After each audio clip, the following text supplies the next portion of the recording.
Bismillah, alhamdulillah, wa salatu wa salam ala rasulullah wa ala alihi wa sahbihi ajma'in, ashhadu an la ilaha illallah wa atubu la sharika lah, wa ashhadu Muhammadan abduhu wa rasuluhu ma ba'd. Assalamu alaikum. My name is Yusuf. Did you say Yusuf? You say Yusuf. You're very good. I wish you'd teach my wife. She keeps mispronouncing it. She calls me useless.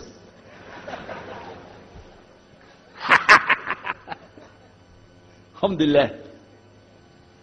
Now, how many of you were in the program today? I was teaching us, trying to teach about how to call the people to Islam called da'wah. I just used an example what I was telling you about. Remember I was telling you when you introduce yourself to somebody, you got to get friendly with them. So I just used an example right there. Because this will disarm the people. This disarm them and make them relax a little bit. Because they're coming to you with things like, how come you Muslims has to kill all the people? What kind of question is that? How come you have to beat your wives? Why does your book tell you that you're the only ones going to go to paradise? So these kind of questions, when they come to you, what are you going to do? So the first thing, as we said in the program, and I hope, by the way, if you didn't join us today, join us tomorrow. But when we're doing it, you look through the schedule. I'm not going to get into that, but just look through the schedule and join us for this whenever we're talking about the da'wah. Because part of giving da'wah is you. And if the people aren't buying it, they're not going to listen to what you got to say. So you got to soften them up a little bit. Got me? Okay, where are we? The subject tonight is the subject of priests and preachers entering Islam. And often people ask me, we heard about you used to be a priest or something and you came into Islam, so, tell us about it. We want to know, how does that happen? And it's not just Muslims who want to know. Non-Muslims would like to know the story too, because they feel like, you mean you didn't understand? I mean, you were a priest, you didn't understand about Jesus? Come on, man! So, it's a topic that I talk about a lot. The first thing I have to do is clarify a couple of points. I was not a priest. In the English, we use the word priest to mean somebody who is in the Catholic Church. If you're not from the Catholics, if you're from the Protestants, then you don't use that term. We usually use the term, for instance, pastor, minister, preacher, reverend, and these are some of the titles. We came up with an awful lot of them because that's the way humans are, right? Give ourselves titles. So, I was a preacher and a minister of music. But that doesn't really matter, but just if you're talking to a Christian and you say a priest, he's going to say, oh my God, how is that? And when they find out, oh, you weren't a Catholic, well, that's a lie, then you weren't a priest. So I want to clarify that. As a matter of fact, I will tell you in my own estimation, I'm probably the least of the factions within this equation. Because there were so many other people that came into Islam at the same time I did. That's why it takes a little bit of time to tell the story. But they asked me to tell it tonight, so we're going to do that. But I want you to listen carefully to realize what goes through the mind of a person that's not Muslim. Okay? And I usually start out by telling people that my father and I were both ministers, and both of us were also businessmen. In the reverse order. We were business first and preacher second. Got me? Because, well, as they say, business is business. And that's exactly how it worked. We operated mostly in Texas.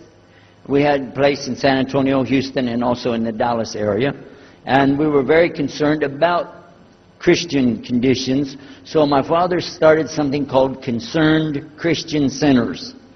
And basically, if you look at it from a material point of view, it was a place to sell stuff. But what we would do is take consignment things in. People could bring things into us, and then we would sell it and keep part of the money. And keep a lot of the money. But anyway, they would bring in what they make with their hands, arts and crafts. And a lot of old women, they like to sit around and make things, then they give it to us. And this helps the church, which is called the church, and then it helps them as well. So it became like business and religion tied together, and that's very common in our country. At one point, my father told me, we're going to start doing business with a man from Egypt. Well, I said, well, oh, this is great. International sounds good. We can put this in our business card. We're international. He said, and this man, he's from Cairo, Egypt. And that's where, if you know, they have the Nile River. They have those big pyramids. They have the Sphinx, Abu Hul. You know, they got everything. I'm saying, oh, this is good. He said, and he's a Muslim. I'll never forget it. I've told the story many times, but it's just like it happened yesterday. I'm standing in between the kitchen, in the dining room and the living room area. You know, like this when we're talking, and I just stopped like this. I said, what? A Muslim? No way. No way do I want anything to do with that. Dad, come on, you should know better than anybody. Because we were linked in with other preachers. My father supported people like Pat Robertson. Huh? You know him? Pat Robertson? And Oral Roberts. He's not very popular anymore, but he used to be real strong.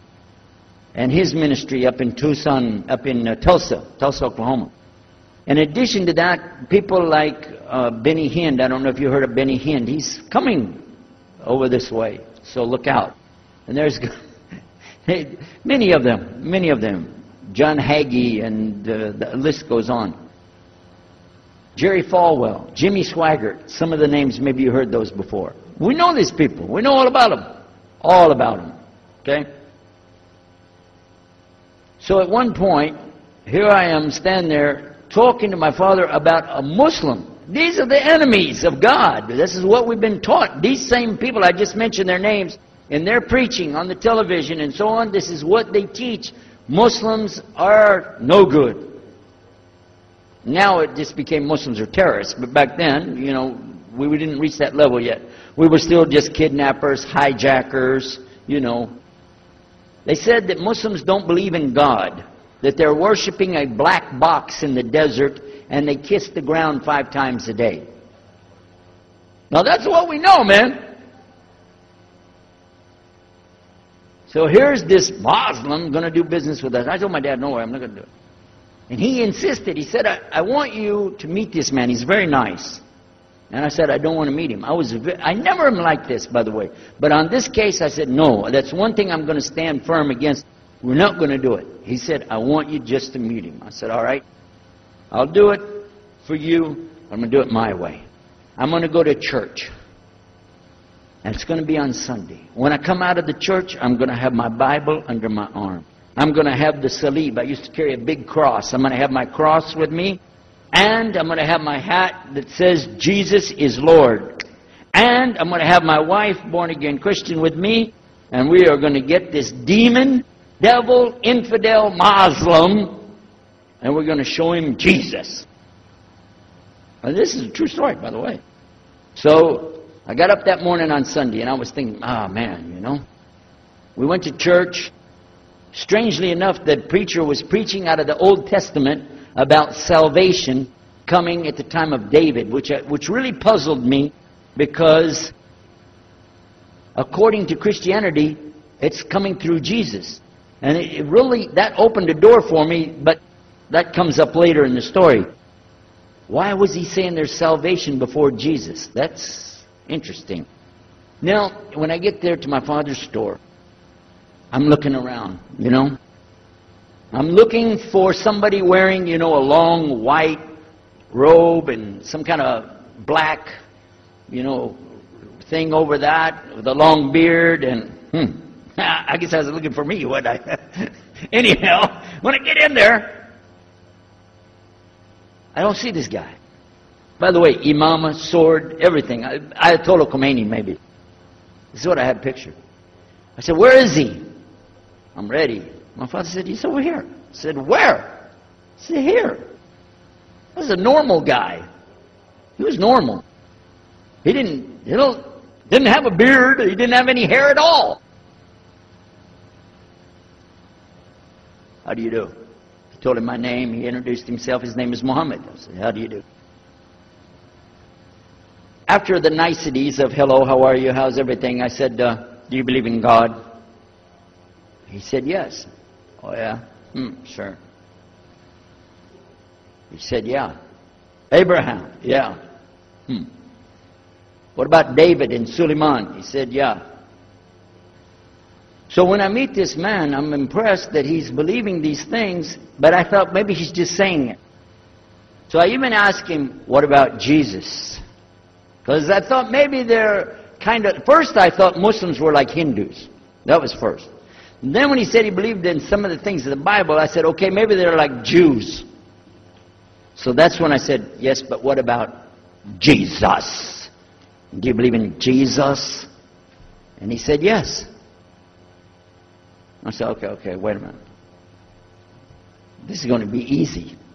I can convert this guy. So I agreed that we're going to do business with him. And in fact, I took him immediately out to have tea together. We sit together, drink tea, talk a little while. And I started trying to teach him right away. I'm in the Bible. I got it right there. Flip it open. Genesis. Let's talk about Abraham. What do you know about Abraham? Abraham, he had 2 sons, you see. And blah, blah, blah, blah, blah. And I'm doing all the preaching to him. You imagine this? And he sat there. Okay. He's a graduate of Allah's heart. And like this. Get me? You know what I'm saying?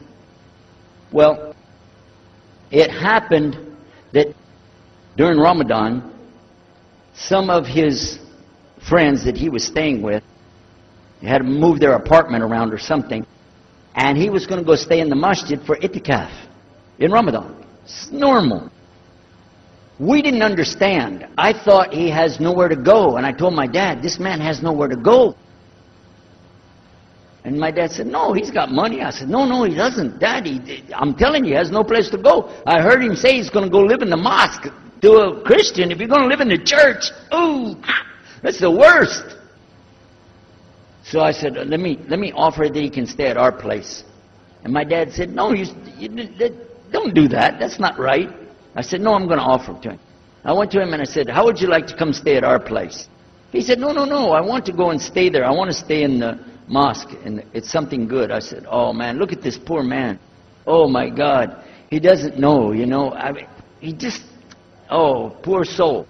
Please come and stay in our house. And he said, no, I can't. I need to go stay over there. I said, look, I'm scratching his dignity. So I told him, listen, no. I want you to come and you can pay. You can pay money and stay with us. He said, how much? I said, $15 a week. Which in America is like nothing. $15 is nothing. I said, and then he kind of hesitated. I said, and we'll pay for all the food. Well, you eat $15 worth of food in one day in America. He said, okay, all right. And I told my dad later, I said, see how I did that? Because now he'll stay with us. He knows he's getting a good deal on the food, and I was making it all about money. Well, I didn't know he wanted to come and stay with us. He wanted to learn about how are Americans and how is the dawah going to be. What do we believe? Especially people who are preaching. So he came and stayed in our house. And I said, well, now that's good. I'll travel with him and go with him in places, and he'll see and he'll learn about Christianity. As we were traveling and working together, we put up tables just like this and booths and things and set things out for people to come and look at them and sell things. And I caught him one time. When somebody wanted to take something from the front, he took it from the back and gave it to him. And I looked at him. And the next time somebody started to take something, he took from the back and gave it to him. I said, hey, Muhammad, we take the stuff from the front because that's the old stuff. The new stuff in the back, just hold it back. You know what I'm saying? This is dated material. Get rid of the junk first. He said, no, I can't. In my religion, we can't sell something unless we give the people the best. I said, got me on that one. And I'm supposed to be telling him about a better deal. I said, okay, yeah, whatever. You're never going to make any money, though. But that's all right. Over a period of time, I came to learn a lot of things. Also about being humble. A lot. Because this man was obviously well-educated, very articulate, could really talk about a lot of subjects. In fact, I tried to debate with him about many things. But he was so wise and well-educated that he could see what I was doing, and he would take it easy and let me win every debate. I could win any debate with him if he wanted me to. But if he wanted me to lose, I was going to lose. This was how well he could handle it. Now what happened, one of the preachers that I knew, another preacher, who used to carry a big cross and walk down the street so people would stop and talk to him about religion, he had a heart attack and he went to the hospital. So I went to the hospital to visit him, and when I was visiting him, I met another man in the hospital who was in a wheelchair. This gentleman had a problem. He didn't want to talk to anybody. And I told him, let me witness to you. Let me share the message of Jesus with you. So I took out my Bible, and again, I started telling him about a prophet, Prophet Yunus, alayhi salam.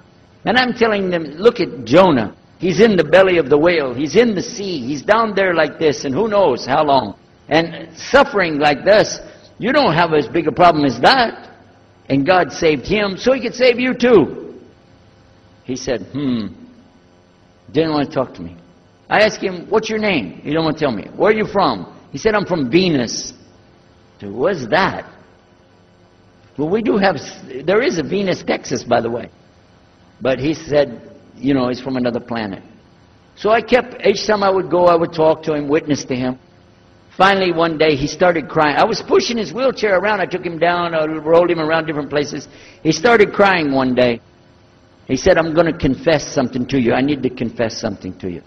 Now, to a Catholic, confession means you're going to tell the priest all your sins. And then he's going to forgive you. Well, I wasn't Catholic. And I told him, listen, I'm not Catholic and I'm not a priest. I'm a preacher. He said, I know.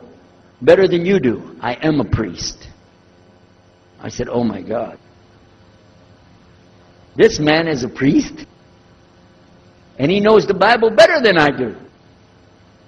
He said, I just have had a hard time. I've been here and having heart attacks, and I've been having problems and everything, and trying to figure out a lot of things. He said, I'm sorry I took it out on you. I really am. I apologize. And he started crying. And when he started crying, I felt sorry, you know. I hugged him. I said, it's okay. One day I went to the hospital, and my friend was gone. So I started visiting with the priest. And that happened one time. I went to visit him at the hospital, and he was gone. And I asked him, where did he go? They said he went home. I said, home? He's a missionary priest from South America. How did he go home? She said, I don't know. He's not here. I'm sure his family. I said, he has no family. I know him personally. He has no family. Where did he go? She said, I don't know. We're not responsible for them. I said, well, let me see where he went. You got it in your file? She said, I can't do that. Those are locked up. Nobody can look in the file. And I got in the lady's face and I said, listen to me.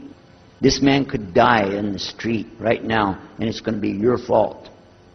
And you're going to get sued because I'm going to sue you for him.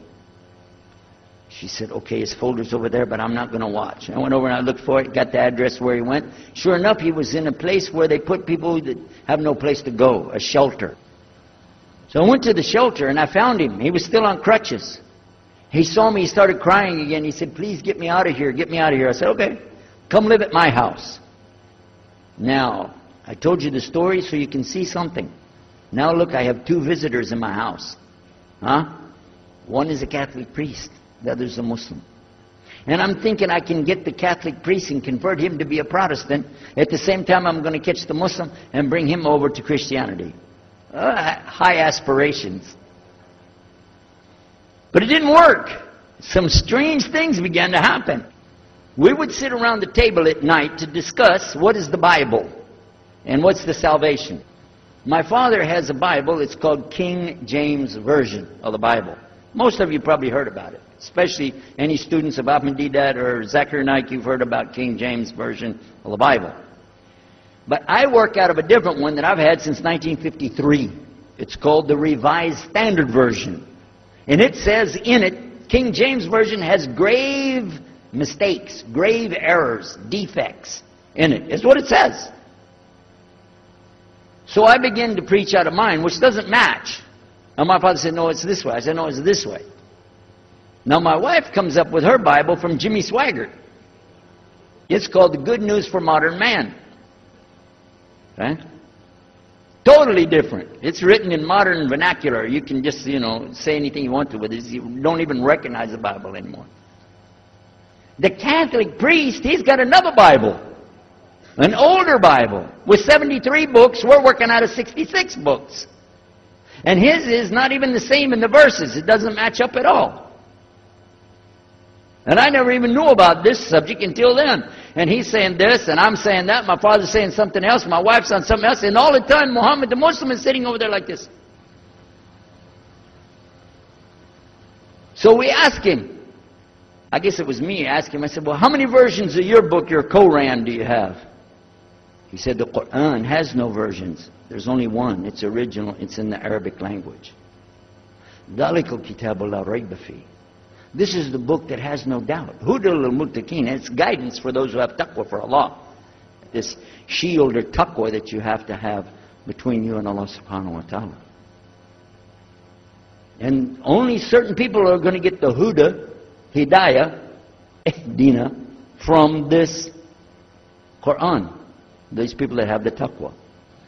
So when he's telling us that the Quran is one, I'm going, huh?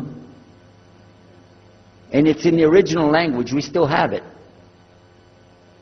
You know what I was thinking? He's lying. I was sure he was lying because he could see the problem we were having, and he just sat back and made that up. But I don't know Arabic at that stage, so I don't know what to say. You know, maybe, I don't know.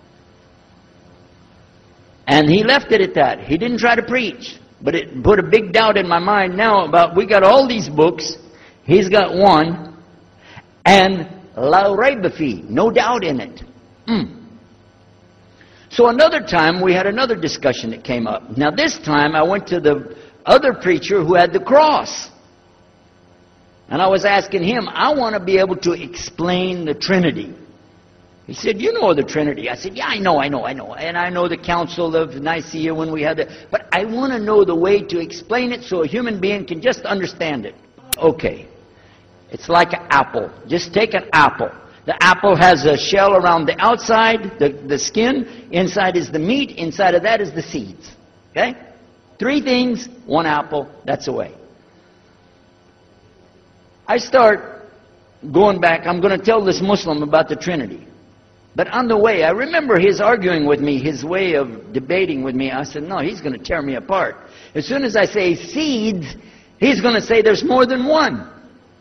So it could be 7 or 8 or 9 or 10 gods all rolled into one. No. It's got to be special. It doesn't work like that. Let me go back and try again. So I went back to him. I said, what if he says there's more than one seed in there? He said, okay. I said, and besides, it could have a worm running through it. Then that would make it go up another notch. What can I do about that? He said, okay, forget the apple. I said, okay. It's like the babe, the egg. Use the egg. The egg has a shell. Inside of the egg is the white. Inside of the white is the yellow. 3, 1 egg. That's it. That's good to go. Now I start going home again, and it hit me. Wait a minute. The egg could have a double yolk. God becomes 4, just like that. Plus, it could be rotten. I'm not going to ask him again. So at the market one day, I saw a man, and I was talking to him because I was listening to some things that Muhammad had told us about the belief in Islam, Allah is one. And so I was telling this guy, you know, I got some doubts about the Trinity. He said, you a preacher, you have doubts? I said, yeah, it doesn't make any sense. It doesn't make any sense. How could 3 be 1? He said, okay, look. You see me? I'm one man. I said, yeah. He said, my wife? Yeah. It's one person. Yeah. See my son? Yeah. 3. 1. One family. It's the family of God. Use that. I said, there you go. The family of God. You don't get very far on that one, and you realize right away they could have another kid just like that. But worse, they could get a divorce. You want a God that can get a divorce? Huh? In Texas, if you get a divorce, your wife gets the cars, house, your retirement check, your 501, your Keogh plan. She's going to get your computer and even your email. You got nothing left. And I don't want a God that can have a worm in it. I don't want a God that can be rotten, and I don't want a God that can get a divorce. I want to explain this Trinity the right way. Sure enough, the subject came up, Trinity. There we are. Now here's the priest trying to talk about the Trinity is like an apple. I'm going, you don't go there. And then the egg, don't worry about it. The family of God, forget about it. I know what's going to happen. So we ask Muhammad, we say, okay, what do you say about God? What do you think he said? أعوذ بالله من الشيطان الرجيم بسم الله الرحمن الرحيم قل هو الله أحد الله الصمد لم يلد ولم يولد ولم يكن له كفوا أحد. And he explained it something like this. Say he is Allah, the unique, not like anything else. He's eternally sought after by his whole creation, but he doesn't need the creation.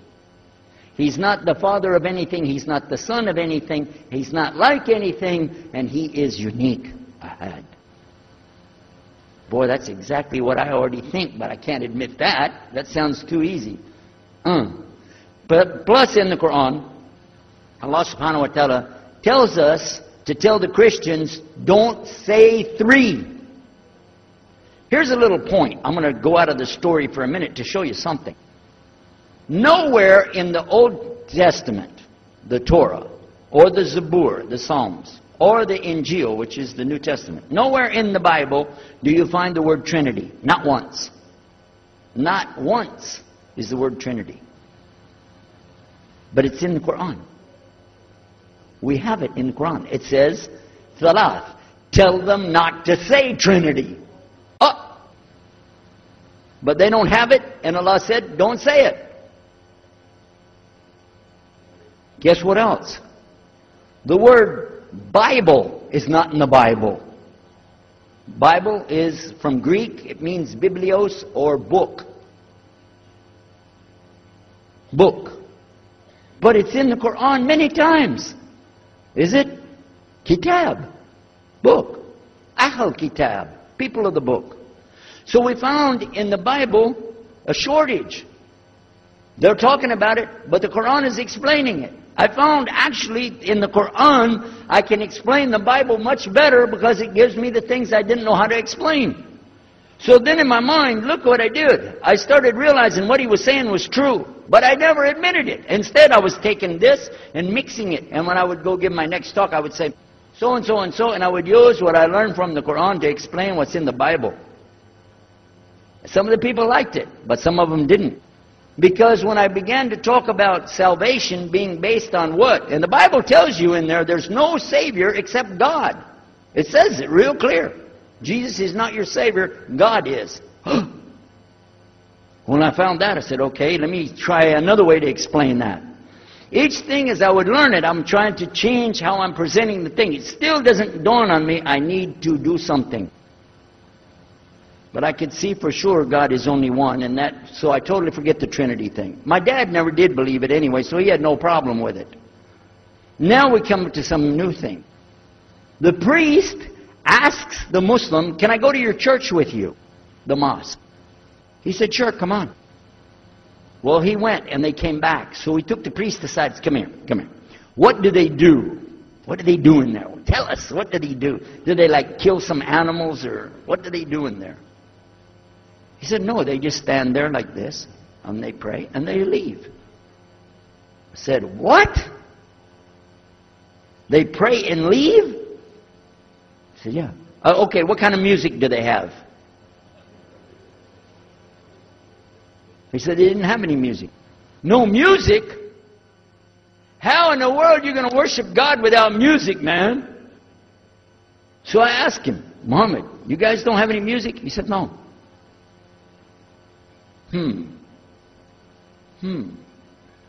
Now, I'm in the piano and organ business.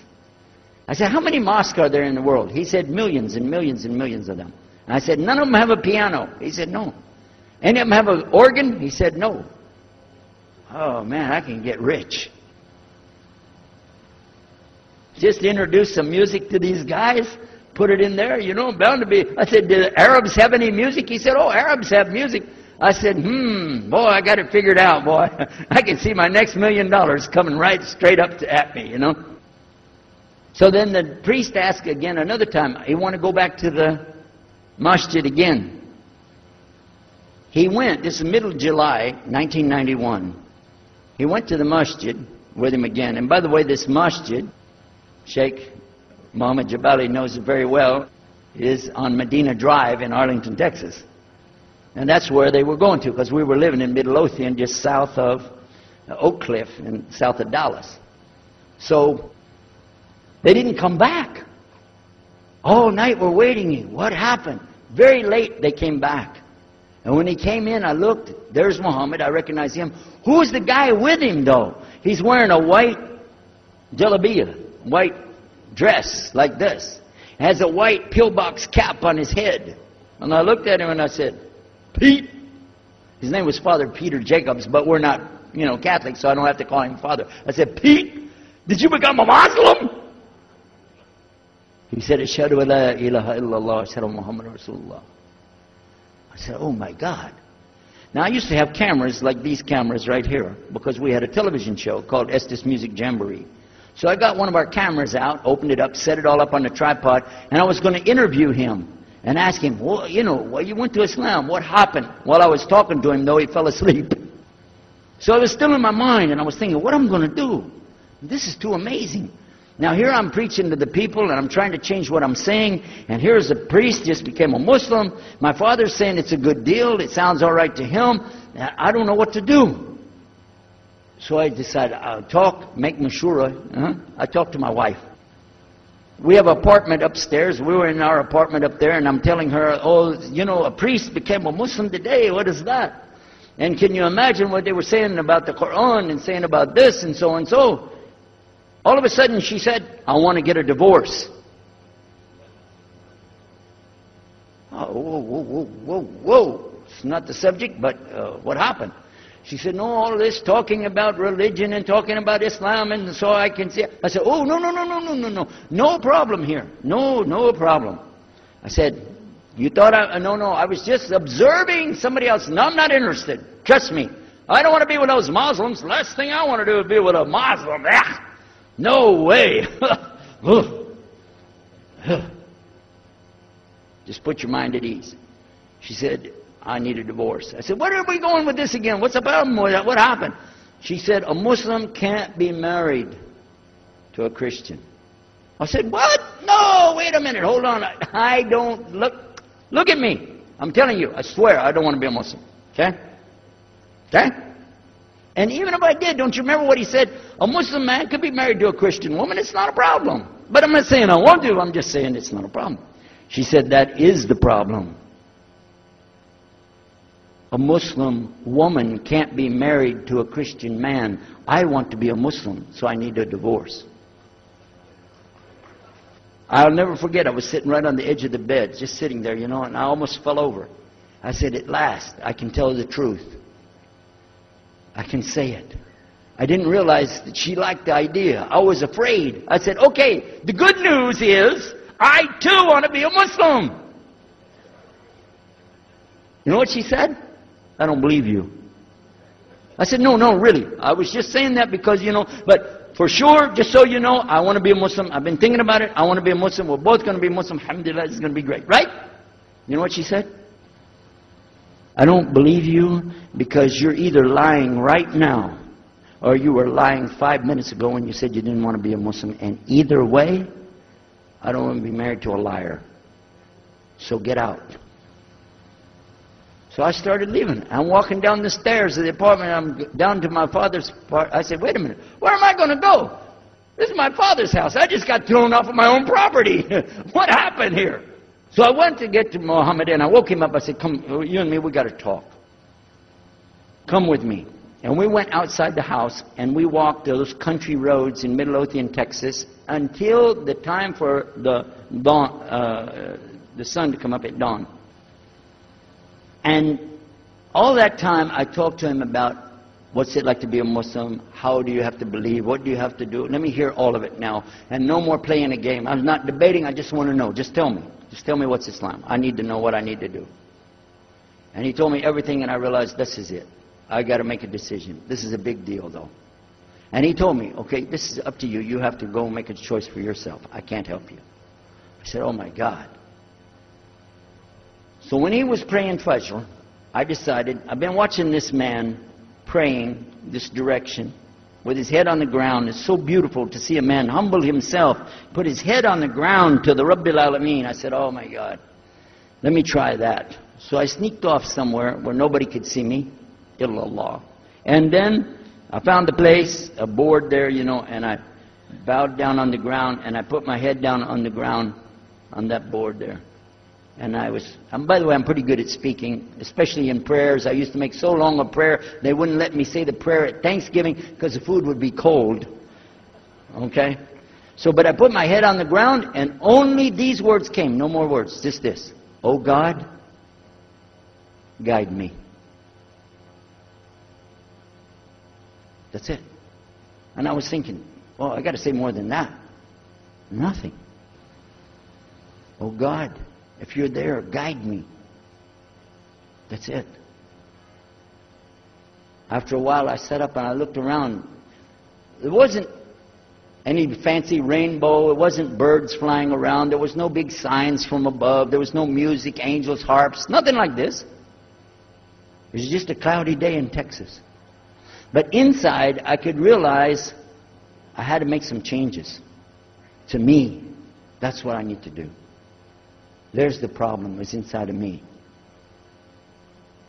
Within a few minutes, it became clear what I needed to do, and I had to develop an idea of how to pull this off. I talked to my wife, I talked to my father, I made a bath, and at 10 o'clock that morning, in Midlothian, Texas, I went in front of this man named Muhammad, and this new man named Yahya, who used to be the priest, and I said, Ashhadu an la ilaha illallah wa ashhadu anna Muhammad Rasulullah. Immediately after that, my wife did her shahada. Ashhadu an la ilaha illallah, ashhadu anna Muhammad Rasulullah. A few months later, my father did his shahada. Ashhadu an la ilaha illallah, ashhadu anna Muhammad Rasulullah. Step by step by step, we saw so many people enter into Islam. We wanted to tell the whole world what is Islam. We wanted everybody to know the real Islam. I said, how could this escape our knowledge? How could we not know about this great and wonderful thing called Islam? And it looks like all we got to do is just tell the people. I went to the imam of the masjid there and I told him, let's tell the people.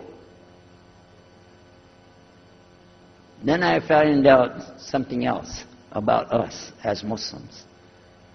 And that's why we've got this convention here right now. This is why we have the exhibition. So you're going to use this week to learn how you can become, inshallah, the best Muslim you can be, and how you can show the real Islam to the people that are not Muslim. This is your duty. This is your duty. This is your language. This is your people. Just as it's my duty to give the message to my people and my language. And so the same way, it's your duty to give the message to your people.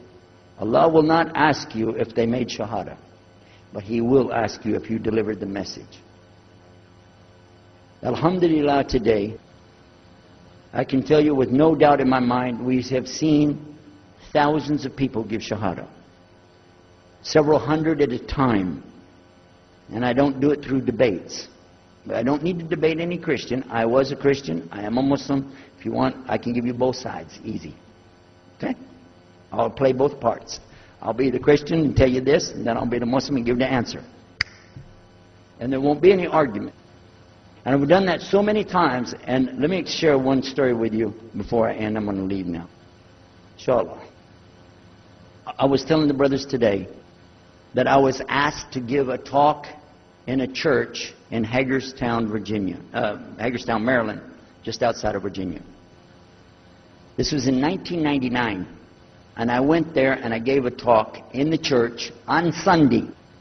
Because I know how to address the people. How many years was I a Christian? 50 years? I know what they want to hear. Get them ready, and they said, oh, wow, this is normal preaching. But then when I came to the part, La ilaha illallah, I stayed on La ilaha illallah until they said, yes, that makes sense, it makes sense. There was one old lady that she was saying yes. Afterwards she said, yes, but I just don't want to do it the way you're telling me. Okay? But guess what else happened? 2 people did shahada right there. Hello? In the church. In front of their preacher. They said, yes, we agree. We like this. We want to know more. And we say there's only one God to worship. Shahadu la ilaha illallah. in front of the preacher. And one of them was his daughter. I took them to the masjid, and they did shahada in the masjid that afternoon, a Sunday afternoon. And later, the boy, he married the girl. They're Muslims living there now.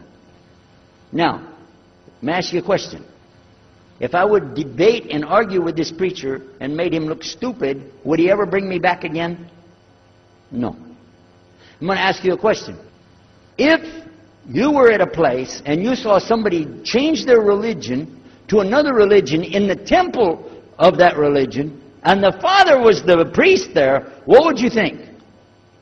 Is that man ever going to call me again? Do you think he'd call me again? 3 months later, he called me again. Come back again. We really enjoyed it so much. I said, how's your daughter doing? I want to remind him, see what he's going to say. He said, well, she's doing fine. She likes Islam. It's very nice and lovely. She treats us so good. You know, we're amazed at her personality. We love you guys. Could you please come back again? And I did, alhamdulillah. So I'm just showing you that it's not guidance from me, not guidance from you. It's guidance from Allah. Allah guides whom He wills. Whom He wills. So we ask Allah to guide me, all of us, and all the people. And whoever He guides, they'll be fine. But whoever Allah doesn't guide, they got a problem. Serious problem. Our job here is to do one thing. Communicate the true message. If the people don't want it, that's your choice. That's their choice. You don't have to take it. But it's our responsibility in putting this on, all the scholars that are here, it's their responsibility to tell us what's the truth in Islam and let us see for ourselves. And that's what we're going to try to do through this week. So I need you guys to listen to me. You have to participate. Your side of it. Your side of it is to show up every day. And your side of it is to bring other people. Jazakumullah khair. Wassalamu alaikum.